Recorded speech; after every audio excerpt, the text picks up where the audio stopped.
Hello everyone, स्वागत है आप सभी का इस नई वीडियो में। आज मैं बात करूंगा आनंद राठी वेल्थ के Q4 रिजल्ट और FY25 में क्या गाइडेंस दिया उन्होंने, उसका कौन कॉल में मैनेजमेंट ने क्या क्या बोला है उसके ऊपर मैं बात करूंगा। तो आनंद राठी का सबसे पहले बिजनेस मॉडल जान लेते हैं। बिजनेस मॉडल यही है सिंपल सा इनका कि जो भी HNI क्लाइंट जो है, अल्ट्रा HNI क्लाइंट है, उनके वो ये AMC के थ्रू उनका जो प्रोडक्ट होता है, म्यूचुअल फंड जो होता है, वो सिर्फ उनको सेल करते हैं और उसके ऊपर वो AMC से जो भी कमीशन मिलता है वो उनका मेन रेवेन्यू सोर्सेस है। तो एक ये इनकम सोर्स है और दूसरा ये लोअर प्रीमियम जो मास क्लास है, जो 50 लाख से 5 करोड़ का जो सेगमेंट है, वहाँ पे वो कैटर करते हैं।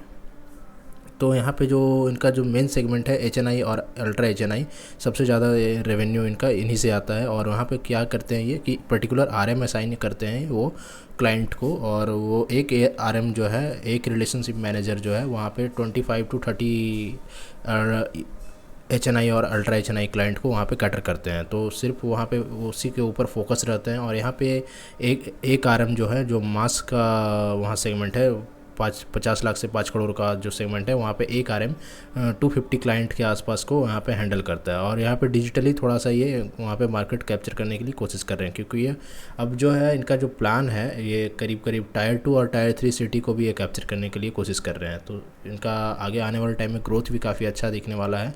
और इनका सिंपल सा बिजनेस मॉडल है, इसमें कोई भी ब्रोकरेज का बिजनेस नहीं है, कोई भी एक्स्ट्रा कुछ नहीं है, इसमें लेंडिंग का कोई लेंडिंग कुछ भी इसमें कर लीजिए। सिर्फ प्योर प्ले वेल्थ मैनेजमेंट का यहाँ पे बिजनेस है आनंद राठी वेल्थ में। तो एक सबसे अच्छा आपको यहाँ पे देखने को मिलेगा, कोई भी मिक्सिंग नहीं है यहाँ पे। और आने वाले टाइम में यहाँ पे देखिए, जैसा कि अभी Q4 में क्या हुआ कि ये Q4 में यहाँ पे रेवेन्यू काफ़ी ज़्यादा जंप हुआ है। और ईयर ऑन ईयर का ये आपको ये एसेट अंडर मैनेजमेंट का आपको देखिए 52% यहाँ पे जंप हुआ एसेट अंडर मैनेजमेंट, जो इनके गाइडेंस से काफ़ी अच्छा था। और रिलेशनशिप मैनेजर जो RM है, वहाँ पे भी काउंट यहाँ 13% ईयर ऑन ईयर इंक्रीज़ हुआ है।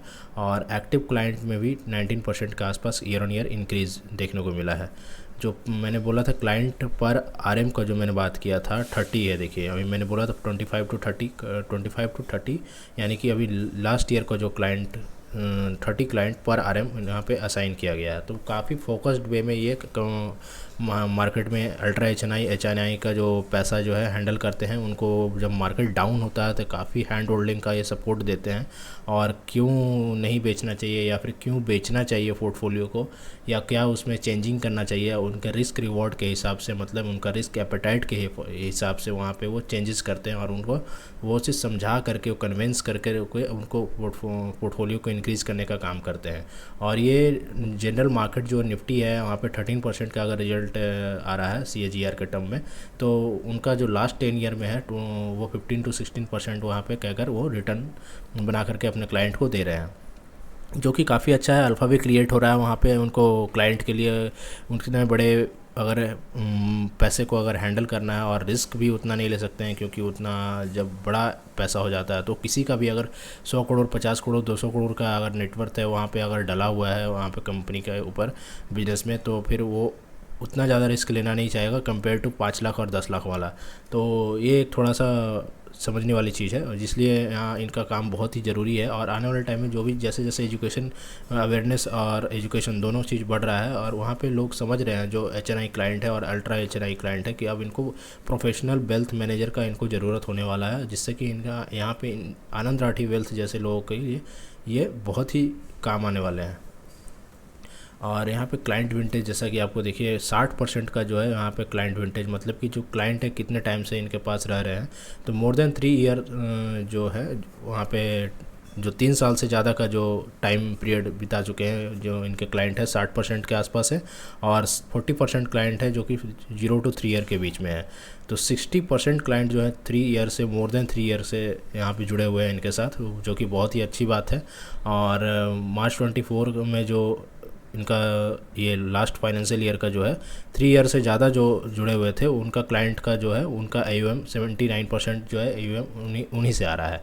तो ये चीज़ सही है, क्योंकि एक बार जब आप वहाँ से आप कनेक्शन बना लेते हैं, और जो सारा कुछ उतार चढ़ाव, जैसा कि अभी रशिया यूक्रेन हुआ और इजराइल का जो हुआ, वहाँ पे बहुत कुछ हुआ, यहाँ इन्फ्लेशन का हुआ, इंटरेस्ट रेट का जो हुआ, तो सब कुछ ये सिनेरियो देखते हैं। और वहाँ पे अगर आपको उसको हैंडल करते हैं अच्छे से, और क्लाइंट उससे अगर हैप्पी है, तो फिर आपको सेम क्लाइंट आपको वहाँ पे अपना पैसा और ज़्यादा डालता है और वर्ड ऑफ माउथ माउथ से अपने आसपास के 5 लोगों को और भी बताता है कि हाँ वहाँ पे आपको सही यहाँ पे कहाँ रिजल्ट मिल रहा है, तो आपको भी जाना चाहिए। इससे कि आपको आगे बिजनेस भी ग्रोथ करने में आपको बहुत ही आसानी से आप ग्रो कर सकते हैं। तो ये एक बहुत ही अच्छा चीज़ है जो कि आपको आने वाले टाइम में लॉन्गर पीरियड ऑफ टाइम में आपको फ़ायदा दे करके ही जाता है।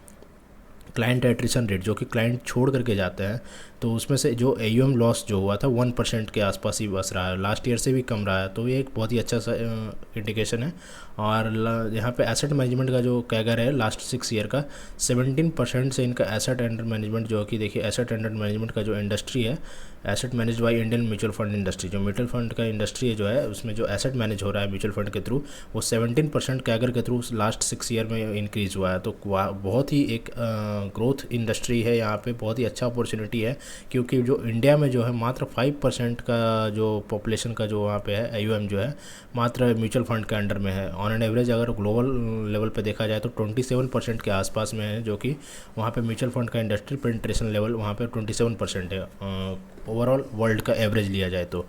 और इंडिया में मात्र 5% म्यूचुअल फंड का पेनिट्रेशन है, जिससे कि स्कोप ऑफ ग्रोथ काफ़ी हाई बन जाता है आने वाले टाइम में। और यहाँ पे आपको कैगर लेवल पे आपको अगर देखें मार्केट पोटेंशियल में नेक्स्ट 3 ईयर के लिए यहाँ पे प्रोजेक्शन जैसा कि आप देख रहे हैं 18% कैगर के हिसाब से यहाँ पे आपको म्यूचुअल फंड का इंडस्ट्री काफ़ी अच्छे से ग्रो करते हुए दिख रहा है। और इंडियन मार्केट कैप का भी जैसा कि आपको पता है कि निफ्टी 12-13% के हिसाब से आपका इंक्रीज़ हो रहा है, तो वहाँ पे तो आपको रिटर्न अच्छा बन ही जाता है और वहाँ पे आराम से लॉन्गर पीरियड ऑफ टाइम में 3 to 5 ईयर के टाइम में आपको अच्छा रिटर्न मिल जाता है। तो जैसे जैसे नंबर ऑफ़ HNI क्लाइंट अगर इंक्रीज़ करते जाएंगे, उनका रेवेन्यू भी आनंद राठी का काफ़ी अच्छा इंक्रीज़ करते जाएगा। और सबसे ज़्यादा जो ये प्रीमियम क्लाइंट है, जो कि आपको जो 50 लाख से 5 करोड़ के बीच का है और 5 करोड़ से ऊपर का जो है 50 करोड़ के बीच का, ये उनका ग्रोथ सबसे ज़्यादा होगा कंपेयर टू 50 लाख से 5 करोड़ वाले में। तो आने वाले 5 ईयर के लिए प्रोजेक्शन किया गया है 3 to 5 ईयर के लिए 15 to 17% के 16% के आसपास कैगर के हिसाब से नंबर ऑफ़ HNI क्लाइंट आपको पूरे इंडिया में देखने को मिलेगा, ज़्यादातर आपको यहाँ पे अच्छा ग्रोथ करते हुए। वहीं कंपेयर टू 12 से 13% या 11 से 12% का कैगर आपको नीचे के लेवल के आपको देखने को मिलेगा इंक्रीज़ करते हुए। तो कंपेयर टू दैट आपको अल्ट्रा HNI और HNI का जो नंबर है इंडिया में बढ़ते हुए बहुत तेज़ी से आपको आगे आने वाले टाइम में देखने को मिलेगा, जिससे कि आपको यहाँ पे बिजनेस भी इंक्रीज होते हुए दिखेगा आनंद राठी जैसे प्लेयर के लिए। नंबर ऑफ़ टैक्स पेयर की बात करें तो आने वाले टाइम में धीरे धीरे टैक्स पेयर की संख्या भी काफ़ी ज़्यादा इंक्रीज होने वाले, जो कि अर्निंग जो कर रहे हैं 1 करोड़ से एबव का जो अर्ली अर्निंग कर रहे हैं उनका भी नंबर ऑफ़ टैक्स पेयर काफ़ी इंक्रीज होने वाला है, क्योंकि सब कुछ अब डिजिटाइज हो गया और सब कुछ वहाँ पे बिजनेस को भी बहुत ही प्रोफेशनलाइज किया जा रहा है गवर्नमेंट के द्वारा। तो उसके थ्रू भी आपको वहाँ पर आपको tax payer number of tax payer earning जो 1 करोड़ से ऊपर का है वहाँ पे आपको देखने को मिलेगा तेज़ी से बढ़ते हुए। तो इनका इस चीज़ से भी इनको फ़ायदा होने वाला है। अगर नीचे का प्रीमियम मास प्रीमियम है तो उनको वो प्रोडक्ट प्रोवाइड करेंगे, और अगर HNI है तो उनको डायरेक्ट RM वाला जो मैंने कॉन्सेप्ट बताया वो उनको प्रोवाइड करेंगे। उसी हिसाब से इनका बढ़ने वाला है। अब ईयर ऑन ईयर इनका देखते हैं कि कैसे इनका रेवेन्यू, मैंने बोला था आपको कि जैसे जैसे रेवेन्यू इनका जनरेट होता है मेनली रूप से इनका म्यूचुअल फंड इक्विटी डेट, कोई भी लेंडिंग टाइप का आपको बिजनेस नहीं दिखेगा। यहाँ पे आपको देखिए डिस्ट्रीब्यूशन ऑफ फाइनेंशियल प्रोडक्ट से आपका एक आ रहा है, और mutual fund equity and debt mutual fund के थ्रू इनका आ रहा है मेनली रूप से। बाकी कोई भी ये अदर इनकम थोड़ा बहुत जो आ रहा है इंटरेस्ट वगैरह जो भी है कुछ भी वही आ रहा है इनका, बाकी और कुछ भी नहीं आ रहा है इनके पास। तो pure play wealth management company है और बहुत ही अच्छा एक कंपनी है और बहुत ही अच्छे तरीके से ग्रो कर रही है। मैनेजमेंट जितना गाइडेंस देता है उससे ज़्यादा आउट परफॉर्म करके दिखाती है हमेशा, और यही चीज़ बहुत ही अच्छा रहता है मैनेजमेंट का।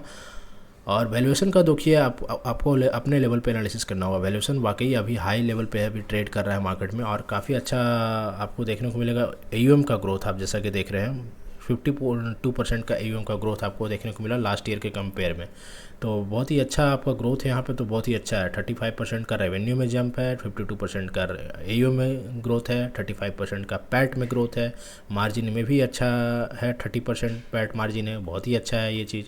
और वहाँ पे आपको ट्रेल रेवेन्यू होता है, जो मैंने बताया कि आपको जैसे कि HDFC AMC है, HDFC AMC का कोई भी प्रोडक्ट, HDFC का कोई भी म्यूचुअल फंड जो अभी ये सेल करेंगे अपने HNI क्लाइंट को, उसके ऊपर जो कमीशन मिलता है उसको ट्रेल रेवेन्यू बोला जाता है। उतना जो है कितना वो रेवेन्यू उससे जनरेट कर पा रहे हैं उसका ये नंबर है। तो इसमें देखिए लास्ट ईयर के कंपेयर में 40% का जंप आया है, बहुत ही एक अच्छा आपको देखने को मिलेगा, क्योंकि ओवरऑल रेवेन्यू से भी ज़्यादा ये ट्रेल रेवेन्यू के थ्रू ये कमा रहे हैं। तो बहुत ही अच्छा चीज़ है, ये चीज़ बहुत ही अच्छा है। अगर इसको आगे जा करके आपको बढ़ाते हैं तो रिटर्न ऑन इक्विटी की बात करें तो 40% रिटर्न ऑन इक्विटी है। मतलब कि अगर 40% तक तो ये आराम से ग्रोथ कर सकते हैं आने वाले टाइम में, तो इनको कोई प्रॉब्लम नहीं होने वाला है। वहाँ पे आपको ये देखिए यहाँ पे किस तरीके से इनका प्रोडक्ट है। प्रोडक्ट यहाँ पे मेनली इक्विटी म्यूचुअल फंड है, जो कि आपको रेवेन्यू में मैंने दिखाया 51% जो है इक्विटी म्यूचुअल फंड के थ्रू आ रहा है और 9% डेट म्यूचुअल फंड के थ्रू आ रहा है। और जो इनका जो मेन जो 24% का जो आ रहा है यहाँ पे non principal protected structured product, तो इनको ये स्ट्रक्चर्ड प्रोडक्ट बोलते हैं। स्ट्रक्चर्ड प्रोडक्ट मतलब कि उसमें कुछ ना कुछ वहाँ पे मिक्सिंग करके वहाँ पे बेचते हैं, तो उस तरीके से उस प्रोडक्ट को बनाते हैं और क्लाइंट का जो मतलब कि जो डिमांड होता है उसके अकॉर्डिंगली ये यहाँ पे ये अपना कॉन्सेंट्रेटेड पोर्टफोलियो बनाते हैं, उसके हिसाब से ये मतलब कि वहाँ पे सेल करते हैं। तो इसका जो परसेंटेज इन्होंने बताया कि आने वाले टाइम में ये 25 से 30% के आसपास इंक्रीज़ करने वाला है और यहाँ पे थोड़ा सा इंक्रीमेंट आपको देखने को मिलेगा। इससे ये होगा कि ओवरऑल जो AUM पे जो यील्ड अभी 1.5% आ रहा है, तो इससे इनका इंक्रीमेंट होने का चांसेस बन सकता है। यहाँ पे इन्होंने मैनेजमेंट ने कॉल में भी ये चीज़ बताया था। और नेट इनफ्लो जो है काफ़ी अच्छा इस क्वार्टर में भी देखने को मिला, 40% का जंप आपको देखने को मिल रहा है और ओवरऑल ईयर में भी 40% का जंप आपको नेट इनफ्लो में देखने को मिला, कितना पैसा इनमें इस क्वार्टर में आया है। और SIP का फ्लो भी काफ़ी अच्छा देखने को मिल रहा है 40% के आसपास। ओवरऑल आपको 40% हर जगह आपको दिखेगा ग्रोथ करते हुए। इक्विटी म्यूचुअल फंड का नेट इनफ्लो देखिए ओवरऑल ईयर में देखिए 47% का इंक्रीमेंट है, तो बहुत ही अच्छा यहाँ पे ग्रोथ चल रहा है, कोई प्रॉब्लम नहीं है। और इन्होंने गाइडेंस भी दिया है, जैसा कि आप देख सकते हैं गाइडेंस दिया है अभी नेक्स्ट ईयर के लिए 910 करोड़ रुपये रेवेन्यू एंड 72,000 करोड़ का एसेट अंडर मैनेजमेंट। मतलब कि करीब करीब आप मान के चलो तो आपको यहाँ पर 30% के आसपास आपका यहाँ से आराम से आपको यहाँ पर जंप देखने को मिल सकता है 40% का, तो उसमें कोई प्रॉब्लम नहीं होने हो सकता है। यहाँ पे आपको 25% के आसपास तो आराम से AUM जंप होगा और प्रॉफिट आफ्टर टैक्स भी करीब करीब आपको 25 से 30% का आपको जंप मिलने वाला है। तो यही आपको गाइडेंस दिए हैं। बट लास्ट ईयर का गाइडेंस भी आपको देखिए कि इन्होंने 661 का दिया था गाइडेंस, फिर उन्होंने इंक्रीज़ करके 720 का बताया, फिर 720 का जब इंक्रीज़ करके बताया तो इस ईयर जो अभी फाइनल रिजल्ट जो आया 752 है। तो मतलब कि जो अंडर परफॉर्मेंस का जो मतलब कि वो प्रॉमिस करते हैं, अंडर प्रॉमिस करते हैं और ओवर वहाँ पे डिलीवर करते हैं। तो बहुत ही अच्छा चीज़ है ये चीज़। और हर चीज़ में इन्होंने कम बताया था और फिर वहाँ पे जाकर के इंक्रीज़ किया गाइडेंस क्वार्टर 3 में जाकर के, और वहाँ पे आपको काफ़ी अच्छा परफॉर्मेंस देखने को मिला। यहाँ पे फाइनल आपको हर चीज़ में आपको इंक्रीमेंट बहुत ही अच्छा देखने को मिला। तो ये भी हो सकता है कि इससे भी ज़्यादा आपको आने वाले टाइम में देखने को मिले। ये हो सके कंजर्वेटिव बेसिस पे, इन्होंने ऐसे भी बताया कॉल में कि कंजर्वेटिव बेसिस पे मैंने जो गाइडेंस दिया है बहुत ही कंजर्वेटिव बेसिस पे दिया है। इनका जो मेन पॉइंट था कॉल में क्या क्या उन्होंने बोला था, नेक्स्ट ईयर जो FY25 में उन्होंने RM का टारगेट इंक्रीज कर करके 380 390 का टारगेट कंप्लीट करने के लिए सोच रहे हैं और यहाँ तक वो कंप्लीट करेंगे FY25 में।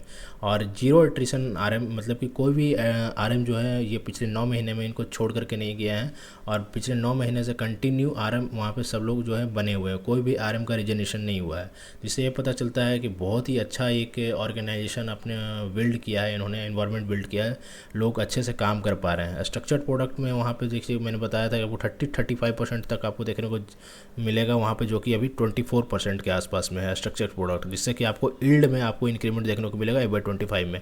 लॉन्ग रन में 25% का AUM ग्रोथ आप कंसिडर कर सकते हैं और सस्टेनेबल बेसिस पे 30% पैट मार्जिन आप कंसिडर कर सकते हैं, जैसा कि मैनेजमेंट ने बताया कॉल में ही सब कुछ ये बताया जो कि मैं बात कर रहा हूँ। और यहाँ पे एक बाईबैक का यहाँ पे लगा हुआ है, बाईबैक मैनेजमेंट कर रही है क्योंकि इनका कोई भी कैपेक्स का वहाँ पे नहीं कर सकते हैं, जो भी कैश जनरेट होता है तो शेयर होल्डर को रिवॉर्ड करने के लिए डिविडेंड है और एक दूसरा है बाईबैक। तो बाईबैक भी कर रही है जिसमें कि आपको 0.88% less than 1% of total equity आप ये उतना साइज़ का बाईबैक कर रही है 164.5 करोड़ का, और जिसमें बाईबैक का प्राइस रखा गया है 44,500 रुपये का, जो कि काफ़ी अच्छा है, 10% ऊपर है शायद अभी मार्केट के एक प्राइस से। और मैनेजमेंट इससे पता चलता है काफ़ी ज़्यादा कॉन्फिडेंट है, इतना हाई ग्रोथ करने के बाद भी शेयर प्राइस का जो ग्रोथ हुआ है पिछले 2 साल में, काफ़ी अच्छा मोमेंटम करने के बाद भी हायर प्राइस पे ये बाईबैक कर रही है, जिससे पता चलता है पूरे इंडस्ट्री में आप जैसा कि देख सकते हैं, मोतीलाल ओसवाल देखिए, एंजल वन देखिए, किसी का भी आप देख लीजिए, IIFL का देखिए 361 का देख लीजिए, सबका इस इंडस्ट्री में मोमेंटम पकड़ा है, जिससे मार्केट अभी इंक्रीज हुआ है। तो इसके बावजूद भी बाईबैक प्राइस अच्छा प्राइस पे ये कर रही है और वहाँ पे आपको रिवॉर्ड दे रही है शेयर होल्डर को। इसमें ये अगर आपको पार्टिसिपेट करना है तो आप यहाँ पे कूद करके नहीं पार्टिसिपेट करिए। अगर विजन है 3 to 5 ईयर का, तभी आप यहाँ पे शेयर को आप बाईबैक की में आप जाइए और शेयर को परचेज़ कीजिए, क्योंकि ये टेंडर रूट के थ्रू होगा।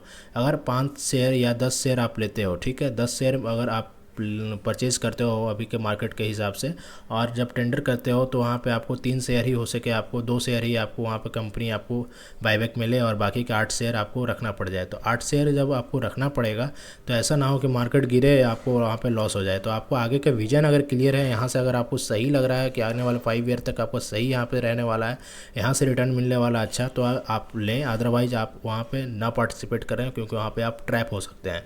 तो ये एक चीज़ हो सकता है, वहाँ पे आपको अपॉर्चुनिटी भी है और यहाँ पे आपको एक थ्रेट भी है, आपके विजन के ऊपर वो डिपेंड करता है। तो यही सब चीज़ था इसमें। अगर आपको अच्छा लगा वीडियो तो लाइक कीजिए, शेयर कीजिए और सब्सक्राइब कीजिए चैनल को।